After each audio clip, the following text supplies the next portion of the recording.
Hey there, Cancer! Thank you so much no, sa inyo ritong palagiang support and love for me. And i-welcome natin yung mga new viewers. Hi sa mga bago nating subscribers na welcome. Ako po si Yan. Tuloy po dito at sa ating mga returning tambayers. Maraming salamat sa inyong walang ending na support and love for me. At yun nga mga mahal, kung hindi nyo pa meron pa po tayong other channel. Link is down below sa ating description box. So if interested, just click lang yung link na yan no, para ma-redirect kayo dun at meron din tayong ina-upload there ng mga collective readings. Every day din po yan mga babes. No? At yun nga, wala po tayong gender dito. So, babae, lalaki, LGBT, lahat po welcome. Pwede rin pong i-switch yung mga roles. Okay? Kasi possible talaga magkapalit-palit because isa itong general reading and at the end of the day, you always have your free will with you. Like, free nyo po yung gamitin anytime, anywhere. And, wala rin po tayong mga babes no na time period. Kaya naman, just take only what resonates. Okay? So, let's see. Okay, Cancer. Kung may cross-watchers dito si Cancer or kung may Cancerian placement sa kanilang natal or birth chart, welcome din kayo. So, we're gonna take a look at your April 2025 messages. Archangel Michael, thank you so much. Together with the angel guides, can we get messages for Cancer, please, for their April 2025? Messages for Cancers, April 2025, please. Mga mensahe for Cancer, can you please show me para sa kanilang April 2025? Cancer.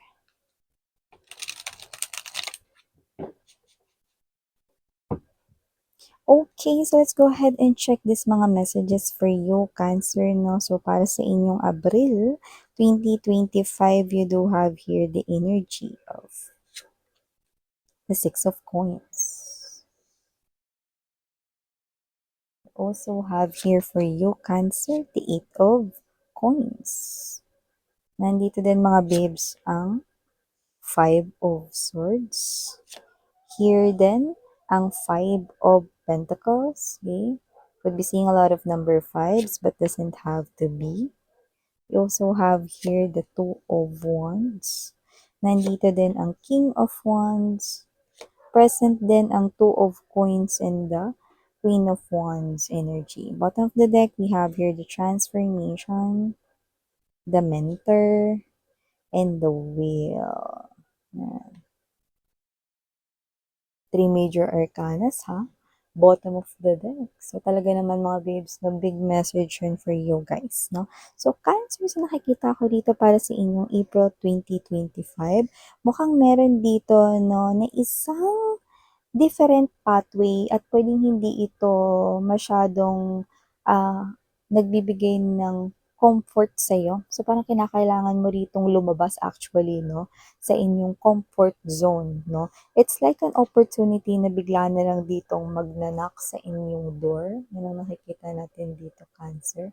At kung anumang klaseng opportunity ito, no, this is something here exciting. But it might feel like, no, na hindi ito ganun ka-exciting at first. So, nakikita ko dito, no, na isa itong magandang opportunity when it comes to your coins and money. Something that will excite you but will make you feel like, no, sa simula na hindi ito ganun ka komportable. Pero kung ano man ito, no, challenge lang yon mga babes, no. Dahil nakikita ko na kapag sunod-sunod na ang effort na ipinakita mo dyan, eto't bibiyayaan ka na, no, ng divine unseen forces, no, ng regalo ni universe for you guys, no. See that gnome, no, that dwarf in there, no. So, nakikita ko rito na unti-unti ka na ritong bibiyayaan at magsusunod-sunod pa yan, no. At hindi lang yan, mga babes, no. Nakita ko rito na kung ano man ito, no, na energy, possible that with the Eight of Pentacles energy, ito yung klase ng energy mga babes, no, na possible na kung sino man dito yung parang kausap mo, kasama mo sa trabaho rito na possible na mahawaan mo rin siya rito ng swerte. So, yan mga babes na makakatulong ka pa rito sa iyong kasamahan, no? So, maliban dyan, Cancer, nakita rin tayo rito ng opportunity, no, pagtupad sa isang wish, no? It's like the universe right here will grant your wish, no? Just like what happened to Aladdin, no? Nung nakita niya ang isang magic lamp, no? There's a genie inside that lamp, no? And Aladdin, di ba? Pwede siyang mag-wish, no? But ito nga mga babes, no?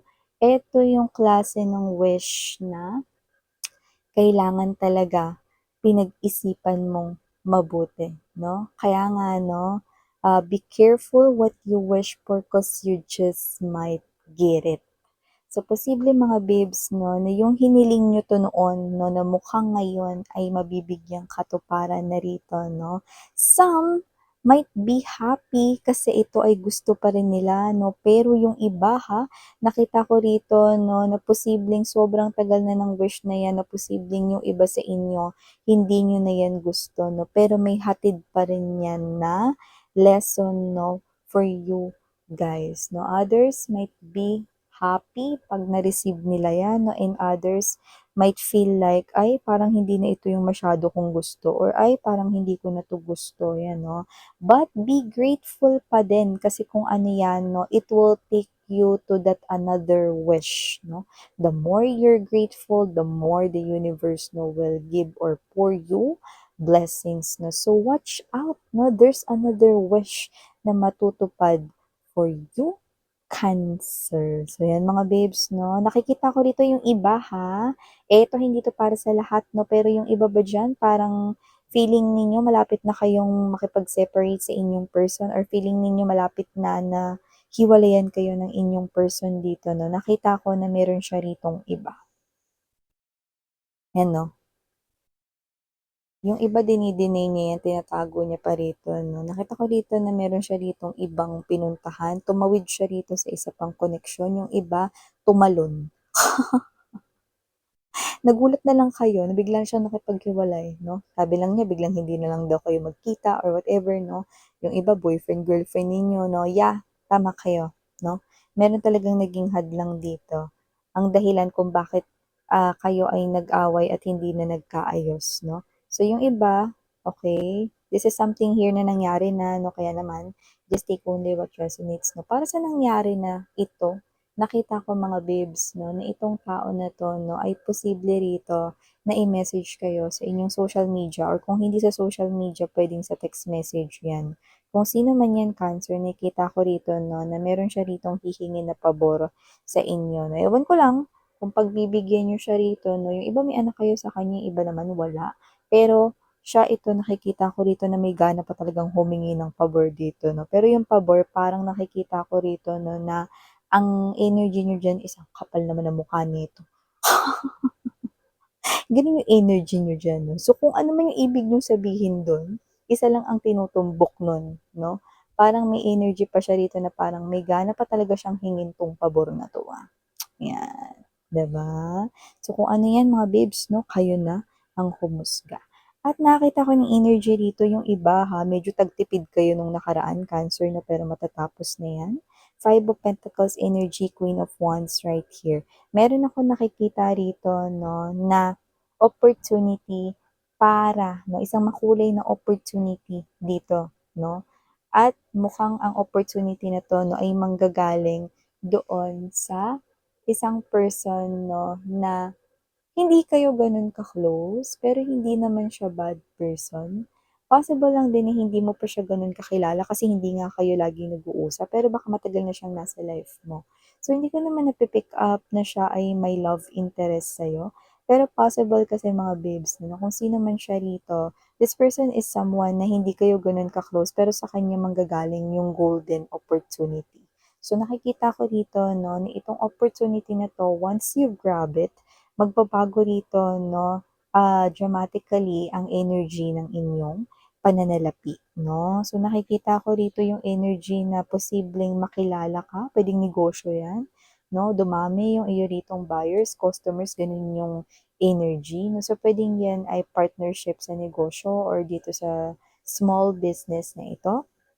At nakikita ko rito, no, na ito ay isang golden opportunity kasi this has a chance to grow. Yan 'no, lalo na in time, 'di ba? 'Pag mas lalo mo yang inalagaan at mas lalo mo yang ipinagpatuloy, nakikita ko dito na yan ay maaaring mag-turn into big business 'no. So from small business, it might turn big, 'di ba?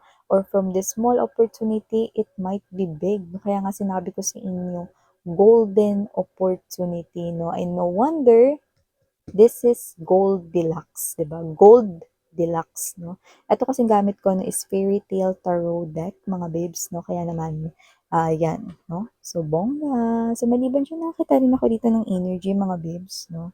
Hindi ko alam, pero meron ako nakikita rito may dalang pagkain, 'no? At mukhang papunta ito sa inyo, 'no? Kung sino man tong energy na to, 'no? This is the type of person right here who gives me the vibe that this person cares for you, gusto niya rito 'no, na lagi niya kayo rito na parang na na nasisigurado na okay kayo 'no, sa health 'no. Puwedeng ito yung nanay ninyo 'no or parent vibe. Puwede rin naman na guardian 'no or baka yan ay tito, tita, lolo't lola ninyo 'no. So, maybe this person right here will pay you visit or baka bisitahin niya kayo rito, Cancer 'no, at maaaring baka bisitahin niya kayo rito like it's a surprise visit. So, puwedeng hindi mo 'yun malaman 'no, na pupunta siya na parang surprise visit lang 'no. So, nakikita natin 'yun dito. Yung iba naman puwedeng hindi 'yan yung parents, lolo, lola or tito, tita ninyo or guardian 'no. Puwede rin naman 'yan yung person, mga babes 'no, na, um, feeling niya 'no, nasa kanya yung responsibility na alagaan kayo. So, puwede rin 'yang inyong lover. Pero ha, may nase-sense rin ako na yung iba hindi niyo pa lover ha, pero gustong maging lover ninyo 'no. Kaya ito siya na nagdadala ng mga pagkain 'no. More likely kapagka nagbibigay siya sa inyo 'no, more likely pagkain yun. Puwedeng nagpapa-deliver siya sa office ninyo ng food 'no, or puwedeng nagpapa-deliver siya rito ng lunch, mga ganyan, 'yan. So maliban diyan, Cancer 'no, taray, sweet ang person niyan. Yeah, definitely sweet, no? And that's very romantic. And yun nga, no? Cancer, sa nakikita ko dito, may blessings na paparating sa'yo, no? With the bottom of the deck, Major Arcanas. Isa itong klase ng new beginning, no? Pero kailangan muna, mga babes, no? Na lampasan mo ang challenge na ito. Meron ditong energy ng isa sa pinakaayaw mong makitang tao, no? Kahit na sino yan, puwedeng ex mo, puwede rin naman na friend na tinenedor ka, puwede rin naman na kung sino na parang ayaw mo na lang makita sana ever 'no.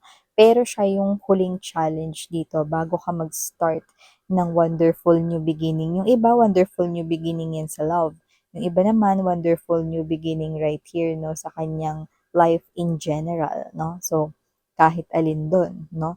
So, nakita natin dito, it's a big challenge here for you guys, no? Kasi kung sino man yun, dun pa lang sa sinabi ko na ayaw nyo siya rito, no? Na makausap ulit, no? Kasi isa siya sa mga difficult person na na-deal mo before. So, nakita ko rito that hindi mo siya nakita ng matagal. Pero kung sino man siya, no? Once na maharap mo, no? Yung biggest parang feeling mo kasi siya yung biggest failure mo or siya yung parang isa sa pinakamalaking pagkakamali mo sa life. Once ma-handle mo yan pretty well, like ma-accept mo na, no, or maharap mo talaga siya, everything will start to change dramatically. Okay? Nakikita ko magsusunod-sunod yung dating ng biyaya, biyaya sa pera, biyaya sa pag-ibig, biyaya rito sa yung personal life, no? So, magsisimula yan sa maliit, may mga malalaki, no? Meron ding medium sizes, like iba-iba ang kanilang mga sukat, no? Pero nakikita ko na lahat yan ay blessings, no? At yan yung mahihita mo, no? So, see, ang ganda ng kapalit, no? Pag naharap mo na rito, no? Kung sino man yung tao rito na sinasabi mo, or sinasabi ni universe na difficult person that you have dealt with in the past, no? Others, pwedeng tinakbuhan niyo yung sitwasyon na yan, like pwedeng tinakasan ninyo, no? But you're not fully healed, then it's time for you, no? To face that person once again, no? To claim these beautiful blessings here for you. Guys, bongga! So, nakita rin ako ng energy dito sa mga susunod na mga araw at linggo. Puwedeng may magpa-rebond, magpa-perm ng buhok, 'no? At puwede ring may magpunta talaga dito sa salon. Kung hindi salon, puwedeng may magpapunta sa mall. Yan, no? Something to do with your body, something to do with your hair, something to do with your skin. Yan, no? So, I'm seeing something here na posibleng treat mo yun sa iyong self, no? Like, masasabi mo na, deserve ko to. Kaya gagawin ko ito. Could be a new haircut, no? Could be a new hair color, could be new clothes, no? New pair of shoes, no? Like, deserve ko to, kind of thing. Yan. So, ito yung mga messages right here for you guys. Thank you so much again, Miriana, on me. Sarang hiya, love in light. Thank you.